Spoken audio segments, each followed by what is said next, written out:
ಶ್ರೀರಾಮ ಸಮರ್ಥ. October 8. ಪ್ರಯತ್ನ ಹಾಗೂ ಪರಮೇಶ್ವರರ ಹೊಂದಾಣಿಕೆ ಮಾಡಬೇಕು. ಜಗತ್ತಿನಲ್ಲಿ ಯಾರೂ ಪೂರ್ಣ ಸುಖಿ ಇಲ್ಲ ಎಂದು ಸಮರ್ಥರು ಹೇಳಿರುತ್ತಾರೆ. ಆದರೆ ಒಬ್ಬ ರಾಜನ ಹೊಟ್ಟೆಯಿಂದ ಹುಟ್ಟಿ ಬಂದವನು ಸುಖಿಯಾಗಿರುತ್ತಾನೆಂದು ತಿಳಿಯುತ್ತೇವೆ. ತಿನ್ನುವ ವಿಷಯದಲ್ಲಿ ತೊಂದರೆ ಇಲ್ಲದಿದ್ದರೆ ಅವನಿಗೆ ಬೇರಾವ ಚಿಂತೆ ಇಲ್ಲವೆಂದರೆ ಹೇಗೆ ನಡೆಯುತ್ತದೆ? ಹಿಂದಿನ ಜನ್ಮದಲ್ಲಿ ನಾನು ಯಾರದಾದರೂ ಹಾನಿ ಮಾಡಿರಬಹುದು, ಆದ್ದರಿಂದಲೇ ಈ ದುಃಖವು ನನ್ನ ಪಾಲಿಗೆ ಬಂದಿರುತ್ತದೆ ಎಂದು ನಾವು ಅನ್ನುತ್ತೇವೆ. ಹಾಗೂ ಅದರೊಂದಿಗೆ ಫಲಾಪೇಕ್ಷೆಯಿಂದ ಕರ್ಮ ಮಾಡಿ ಮುಂದಿನ ಜನ್ಮದ ಸಿದ್ಧತೆಯನ್ನು ಇಂದಿನಿಂದಲೇ ಮಾಡತೊಡಗುತ್ತೇವೆ. ಆದರೆ ಇದರಿಂದ ಬಿಡುಗಡೆ ಹೊಂದುವ ಮಾರ್ಗವನ್ನು ನೋಡುವುದಿಲ್ಲ. ಇಂದಿನವರೆಗೂ ದೊಡ್ಡ ದೊಡ್ಡ ಜನರು ಕರ್ಮದಲ್ಲಿ ತೊಡಗಿರುತ್ತಾರೆ. ನಾವು ಹುಟ್ಟಿ ಬಂದದ್ದು ನಮ್ಮ ಜನ್ಮ ಸಾರ್ಥಕ ಮಾಡಿಕೊಳ್ಳುವುದಕ್ಕಾಗಿ. ಆದರೆ ನಾವು ಈ ಚಕ್ರದಲ್ಲಿಯೇ ಸಿಕ್ಕಿಕೊಂಡಿದ್ದರೆ ಪ್ರಯೋಜನವೇನು?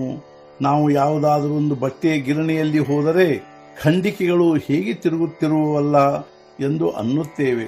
ಆದರೆ ತಿರುಗಿಸುವವನು ಬೇರೆ ಕಡೆಗೆ ಇರುತ್ತಾನೆ.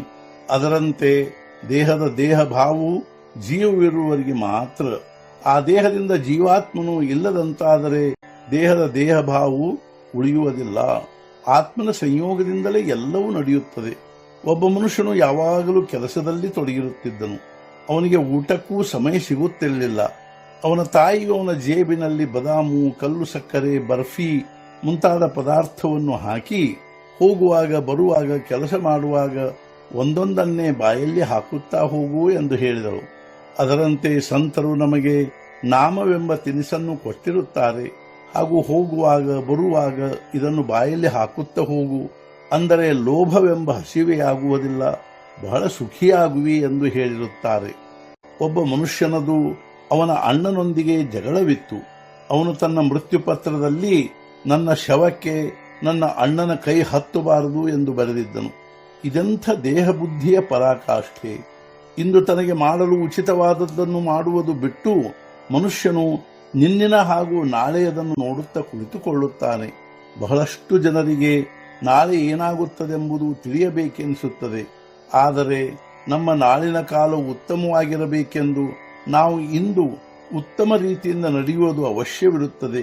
ಹಾಗೆ ಮಾಡದೆ ಹಿಂದಿನ ಅಥವಾ ಮುಂದಿನ ವಿಚಾರ ಮಾಡುತ್ತಾ ಕುಳಿತುಕೊಳ್ಳುವುದು, ಅಂದರೆ ಏನು ಮಾಡಬಾರದೋ ಅದನ್ನು ಮಾಡುವುದು, ಇದು ಮಾಯೆಯ ಲಕ್ಷಣವಾಗಿರುತ್ತದೆ. ಮಾಯೆ ಹಿಡಿತದಲ್ಲಿ ಯಾರು ಸಿಕ್ಕಿರುತ್ತಾರೋ ಅವರು ಮಾಡಬಾರದನ್ನು ಮಾಡುತ್ತಾರೆ ಹಾಗೂ ನಾಳಿನ ಚಿಂತೆ ಮಾಡುತ್ತಾರೆ.